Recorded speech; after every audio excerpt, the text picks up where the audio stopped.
Ao testemunharmos, nós estamos buscando apresentar o Senhor Jesus Cristo para que as pessoas se convertam, para que as pessoas aceitem o Senhor Jesus Cristo, deixem uma vida de pecado ou uma vida afastada do Senhor e se acheguem ao Senhor Jesus Cristo. Entretanto, irmãos, testemunho e conversão não são coisas que acontecem automaticamente. Nós estamos vivendo num conflito cósmico, um conflito entre o bem e o mal. E é dentro desse conflito que os processos de conversão acontecem. É dentro desse conflito, no meio desse conflito, que os testemunhos são dados. Mas esse conflito, irmãos, é muito anterior. Esse conflito aconteceu antes da fundação desse mundo. Veja lá no texto de Apocalipse, capítulo 12, versos 7 a 9. E houve guerra no céu.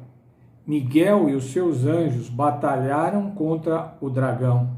E o dragão e os seus anjos batalhavam. Mas não prevaleceram, nem mais o seu lugar se achou nos céus.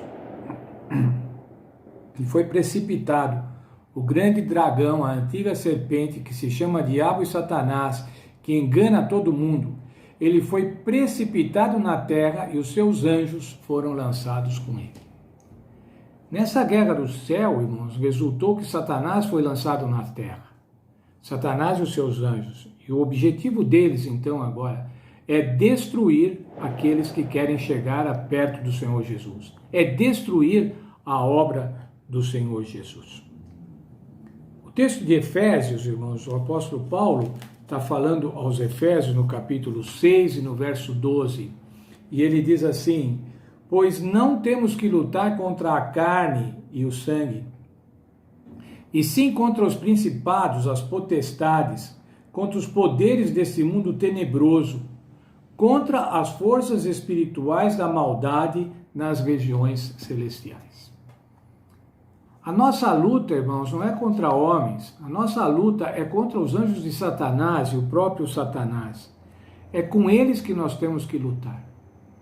Mas como, irmãos, que nós, falhos, homens, seres humanos, pecadores, vamos lutar contra o pecado? Vamos lutar contra o originador do pecado, contra Satanás e seus anjos? O texto de Coríntios, irmãos, 2 Coríntios, capítulo 10, verso 4, nos dá uma esperança nessa luta, nos dá força para essa luta. As armas da nossa milícia não são carnais, mas sim poderosas em Deus para a destruição das fortalezas. Veja, irmãos, não temos armas carnais próprias, mas elas são as poderosas armas de Deus. Quais são essas poderosas armas de Deus que estão à nossa disposição para que nós testemunhemos e para que nós lutemos e vençamos nesta guerra cósmica? Essas armas são o Espírito Santo, irmãos, são os dons do Espírito. Essas armas são os anjos celestiais. Essas mesmas armas são os acontecimentos que acontecem na vida das pessoas e fazem com que elas pensem em um ser superior, pensem na necessidade de salvação. Essa salvação, irmãos, nunca é coercitiva. Apesar do desejo do Senhor Deus de salvar a todos, o Senhor não coage ninguém a ser salvo. Salvação é uma demonstração de amor.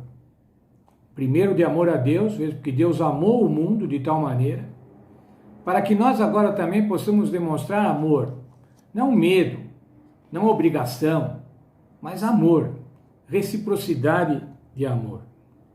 Na guerra entre o bem e o mal, a oração faz a diferença. Quando oramos, irmãos, o Senhor nos dá força.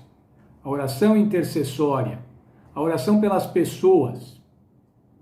O texto da nossa lição diz assim: Deus honra a nossa escolha de orar por elas, pelas pessoas interessadas, pelas pessoas às quais estamos apresentando a salvação do Senhor Jesus, e atua mais poderosamente em favor deles.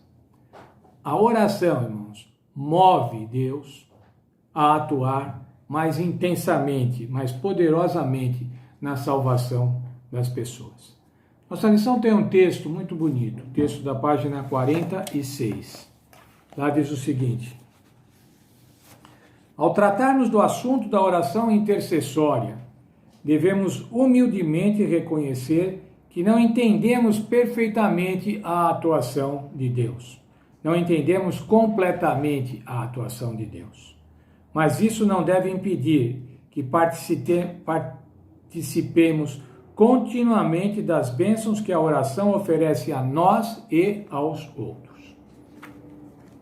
Nós não entendemos realmente, irmãos, como é que Deus atua a partir das nossas orações. Mas nós sabemos o seguinte, e a Bíblia diz isso: nós somos abençoados com as nossas orações e abençoamos aos outros com as nossas orações.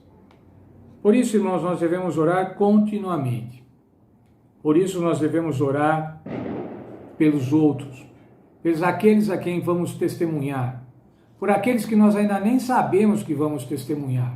Mas devemos orar, irmãos, porque a oração, ela traz bênçãos para nós e para os outros. O Senhor quer nos abençoar através das nossas orações.